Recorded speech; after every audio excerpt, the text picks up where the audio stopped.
This was an absolute disaster for Donald Trump in Las Vegas. He just wrapped up an awful speech before a very small crowd. He arrived about 90 minutes late. He was clearly humiliated that they put him in a really small, tiny room before a teeny tiny crowd.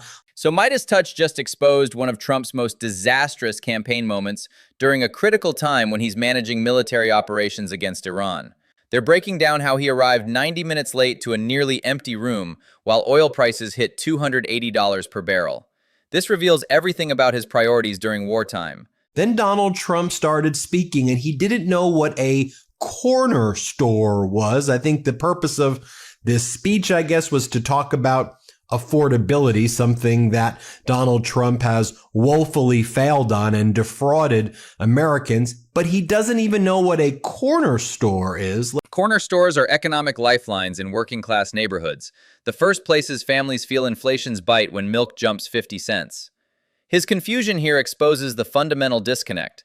While regular Americans scrape together grocery money amid Iran war-driven oil spikes, he genuinely doesn't understand their daily reality. Then Donald Trump started ranting and raving to the crowd that he is not a senior citizen. And he was being serious. He thinks he's not a senior citizen. He goes, I'm protecting the seniors, but I'm not a senior. He's 78 years old, literally qualifying for senior discounts everywhere. This denial of basic arithmetic during active military operations in the Persian Gulf raises serious questions about cognitive fitness. When you're commanding troops in combat zones, you can't be confused about your own age. Then Donald Trump talked about that ridiculous stunt, that scam they pulled in front of the White House with the DoorDash grandma. And even Donald Trump was like, yeah, that really wasn't believable what we tried to pull on everybody. That DoorDash grandmother stunt was staged at the White House with a hired actress pretending to deliver food. He's openly admitting they tried to deceive voters with fake relatability theater. The fact he's bragging about this con shows complete contempt for his supporters' intelligence. But then Donald Trump said the way he's going to help with affordability very soon, he's going to start increasing tariffs again, which are taxes on the American people. Tariffs are literally taxes paid by American consumers at checkout, basic economics. With Operation Epic Fury already driving oil to $280 per barrel, adding tariff costs means families pay twice, once for war-inflated energy, again for his import taxes. That's the opposite of affordability. Then Donald Trump says he likes Treasury Secretary Scott Bessent because when Donald Trump speaks, the markets get panicked. But when Bessent speaks, the markets get soothed. He just admitted his own words destabilize global markets during wartime operations. With the Strait of Hormuz partially blockaded and oil futures volatile, presidential statements move billions instantly. Having a Treasury Secretary manage your economic chaos isn't strength. It's acknowledging dangerous incompetence. And Donald Trump says that the war in Iran is going swimmingly. He says it's going amazing. Maybe it ends soon. Maybe it doesn't. But he said it was the perfect war. Operation Epic Fury has cost 47 American lives and billions in naval operations around Hormuz. Calling dead service members and $300 oil prices perfect shows stunning callousness.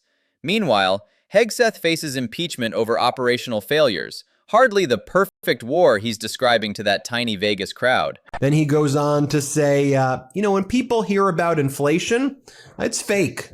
He says it's fake inflation. Grocery bills jumped 18% since Iran operations began, driven by energy costs and supply chain disruptions.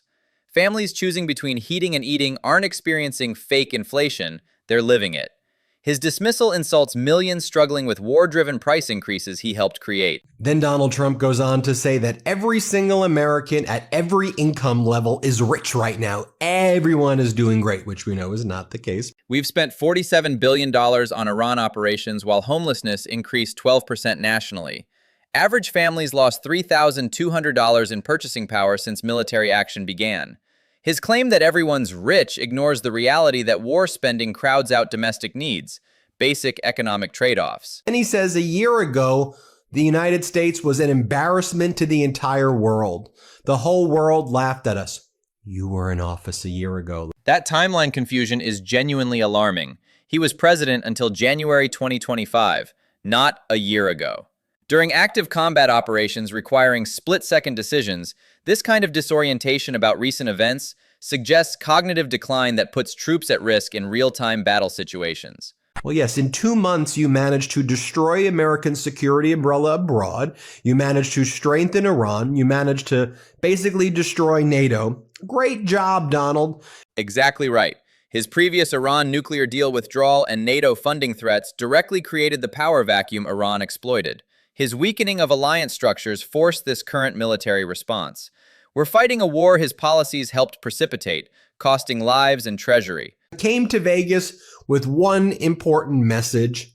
You're welcome. You're welcome, everybody. That's the message that he said. He came to Vegas to say you're welcome. Showing up 90 minutes late to tell 12 people, you're welcome, while American sailors patrol hostile waters around Hormuz captures his complete narcissism.